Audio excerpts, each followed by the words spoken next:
While they don't share much in common, Marin Kitagawa and Wakana Gojo are brought together through cosplay. If you love cosplay, then this anime is certainly for you because dressing up as your favorite anime character is a big plot mechanic in this anime. Hi guys and welcome back to AniCap Explained. Today we'll recap the first season of the anime My Dress Up Darling, so let's begin. Wakana Gojo is a passionate Hina doll tailor that is insecure about his hobby because it isn't considered manly. However, he decides to keep his hobby even when he gets older. At school, he meets Marin Kitagawa, a popular classmate who notices he has ink on his arm. When he is on cleaning duty, Marin confronts Wakana, telling him to be more honest about his feelings. After a few days, Wakana's sewing machine stops working, so he decides to work on his Hina Dolls outfit using the school's machine, only to be caught by Marin. She admits she wants to be a cosplayer but needs to be more skilled at sewing. She begs him to help her make her cosplay outfits. Marin explains the character she wants to cosplay, Shizuku, a character from a video game called Slippery Girls. She gives Wakana a manual on how to create a cosplay outfit. They agree to meet on Monday to get measurements, but she ends up visiting Wakana's shop the next day eager to start. Marin wears a bathing suit, so it'll be easier for Wakana to take her measurements so it won't be awkward. He pushes all his thoughts out of his mind and takes Marin's measurements. After taking notes on Marin's size, Wakana asks if she has more references of the character she wants to cosplay, so she gives her copies of Slippery Girls for him to play. Later he plays the games for research. Because Wakana spent most of the weekend playing Marin's favorite game, he has a vividly weird dream about Marin. Wakana spends most of the school day avoiding Marin. When Marin finally confronts Wakana, she learns he has very low self-esteem. She reassures him they are friends and that he has nothing to be ashamed of. Feeling more confident about his relationship with Marin, he goes shopping with her to look for materials they can use for the cosplay. On their walk home, Wakana explains that he has high standards for beauty because of his work with the Hina Dolls. Marin mentions an upcoming cosplay event will happen in 2 weeks. Wakana starts to worry because of the short time they have left to complete the cosplay. When Wakana arrives home, his grandfather falls and injures himself after seeing the contents of Wakana's shopping bag. With his grandfather unable to watch the Hina doll shop, Wakana is left alone to take care of the business study for exams and create Marin's cosplay outfit. Unfortunately, Wakana overworks himself and realizes he might need more time to finish her outfit. He decides to complete the outfit and manages to finish it on time. When he shows Marin the cosplay, she is surprised that it is complete but tells him that she didn't plan on attending the cosplay event just yet. Wakana gets relieved that there's still time to improve the cosplay. However, Marin starts to cry because she realizes she unintentionally caused Wakana to rush her outfit despite his busy schedule. Wakana tells her it's worth the trouble if she's happy with the results, and Marin puts on the cosplay extremely pleased with the outfit. Marin loves the outfit and excitedly asks Wakana to take photos of her. After several failed attempts, Marin finally nails the character's poses and uploads them to her cosplay page. Since the outfit is already perfect, Marin suggests they attend the cosplay event tomorrow. The next day, Marin excitedly attends the cosplay event with Wakana, who gets nervous because of the number of girls in the area. Marin instantly attracts a lot of attention and ends up getting a lot of photo requests from attendees. From a distance, Wakana admires the events and Marin. He wonders if they will remain friends after the event because he has already done his job with her. After some time, Marin and Wakana go inside to take a break and cool off because the outfit is too warm. On the way home, Marin questions Wakana about what cosplay they should work on next. Wakana tells her that she's beautiful, which stuns Marin because she knows Wakana's high standards for beauty. After some time, Wakana's grandfather returns home and is shocked to see his grandson and Marin hanging out together.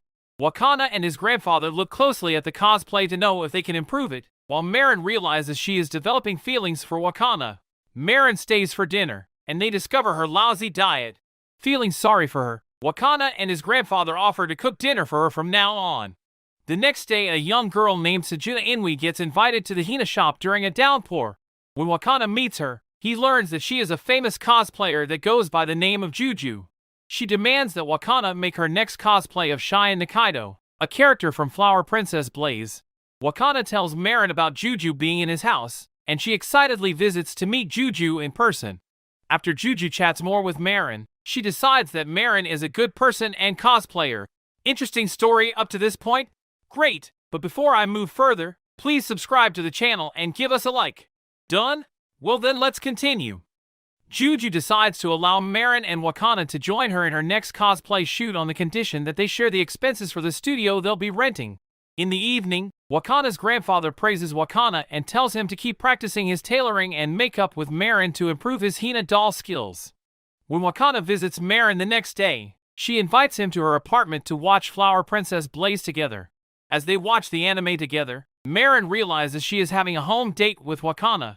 Marin offers to cook Wakana omuris and is pleased that he finds her cooking delicious. In the next few days, Wakana and Marin meet Juju's younger sister Shinju, and Juju explains that her sister usually takes her cosplay photos.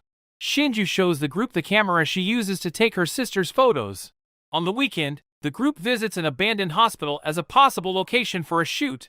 While they explore the hospital, it begins to rain, and Wakana finds a scared Juju. To calm her nerves, they talk about their dreams. After scouting for locations, all of them return to their respective schools. Marin invites Wakana to visit the beach with her. When they arrive, a hawk steals Marin's burger, so Wakana has his share with her. Wakana admits that this is his first time on the beach, and Marin promises to take him around more during the summer. While Wakana wasn't looking, Marin discreetly snapped a photo of him. After shopping for cosplay materials, Marin shows off her new swimsuit to Wakana. He gets embarrassed, but is happy that Marin enjoys crafting the cosplay with him. Once the cosplay outfits are complete, they call Juju to try them on. With the costumes complete, the group starts discussing how the makeup should work. It rains on the day of the shoot, so Juju and Marin take some shots together. They are shocked when Shinju and Gojo finally arrive because Shinju comes in a male cosplay outfit. Juju and Marin are impressed with how the cosplay turned out. With a cosplay group complete, they take one group photo together before starting the shoot. Finally, the shoot begins, but they keep messing up because Marin is having too much fun. Later, Juju thanks Wakana for helping Shinju with her cosplay. After the shoot, Juju and Shinju reviewed the photos taken earlier and were happy with all the shots, including some of the candid shots taken. However, Juju admits she feels a bit jealous of Shinju for being able to cosplay a male character. Meanwhile, Wakana and Marin talk on the phone. They chat a bit about the shoot. Then Marin finds out that Shinju went to Wakana's house to work on her cosplay, so Marin gets a little envious. Sometime later, Marin expresses she wants to cosplay a dark-skinned character named Veronica. When the cosplay is nearly done, Marin shows up with her skin finally tanned with foundation. However, she couldn't test the cosplay because she hit her head. The next day, Marin takes Wakana shopping. Despite all the outfits looking weird on him, Marin finds them all attractive. On their way back, Wakana admits he can't help Marin with putting the cosplay on her because it shows too much skin. She agrees to choose her characters more carefully next time. Marin and Wakana visit a manga cafe where she recommends a manga titled Sucky DK. She tells him she wants to try cosplaying Liz, a succubus in the manga. When they plan the cosplay, Wakana has difficulty figuring out how to make the costume due to the manga's simple art style. During the shoot, Wakana is shocked when he arrives at a hotel instead of a studio. While reenacting the poses from the manga, Marin has to sit on top of Wakana, but they end up awkward after Wakana overhears the couple from the next room. They nearly kiss, but a phone call telling them to leave interrupts them. Marin texts Wakana that her father canceled his festival trip with her because she didn't finish her summer homework, so she needs help completing it. During the session, she decides to watch a horror movie with Wakana but ends up scared because of it. On the other hand, Wakana spends the majority of the film analyzing the costumes. At one point, they realize that Marin left her math booklet in school, and they need to visit the campus to retrieve it. Marin accidentally slips into the pool, but Wakana saves her from drowning. After Marin finishes her homework, she attends a festival with Wakana. During the festival, they watch the fireworks together, and Wakana carries Marin home because she injures herself by walking around too much. Later in the evening, Marin calls Wakana, but he falls asleep mid-call. Marin notices that he has fallen asleep and confesses her feelings. While on the surface level it seems like a typical opposite attract type of love story. However, Marin and Wakana share a lot of things in common. The pair are brought together through the hobby of creating great cosplays, and they learn a lot about each other the more they craft and do cosplays together. The fact that cosplay is involved makes it a cute anime. However, the ending was frustrating because Marin finally confessed but Wakana fell asleep. Thanks for watching, and if you liked it, please consider liking, subscribing, and sharing so you never miss out on any new recaps. That's all for today. We'll see you at the next one.